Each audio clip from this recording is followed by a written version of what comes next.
नमस्कार, मी अलका निलेश पदक। मी Riyansh मल्टीटेड private limited कंपनीमध्ये आरोग्य सल्लागार म्हणून काम करते। तर आज आपण पाहणार आहोत रियांश अमृत ज्यूस घेण्याची पद्धत। तर काय करायचंय, सर्वात आधी ना अमृत ज्यूसची बॉटल आहे ना आपल्याला पूर्णपणे हलवून घ्यायची आहे। म्हणजे त्याच्यामध्ये जे काही घटक आहेत तर ते खाली बसलेले असतात तर ते पूर्णपणे मिक्स होतात।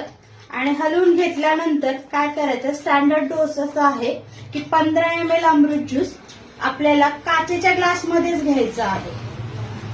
आणि काचेच्या ग्लासमध्ये घेऊन त्याला 15 ml अमृत ज्यूस काचेच्या ग्लासात घ्यायचंय आणि त्याच्यामध्ये कोमट पाणी आपल्याला 3 झाकण कोमट पाणी घ्यायचं आहे। आधी कोमट 15 ml अमृत ज्यूस घेतल्यामुळे काय होतं की ते जे पाणी अमृत ज्यूस आहे तो पाण्यामध्ये मिक्स होतो। अदरवाईज जर झाला नाही तर काय करायचं, 2 ग्लास घ्यायचे आणि असं मिक्स करून घ्यायचं आहे।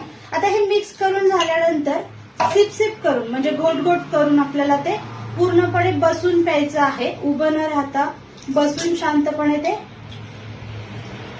पिऊन घ्यायचं आहे। त्याच्यानंतर 1 तासाने आपल्याला नाश्ता करायचा आहे।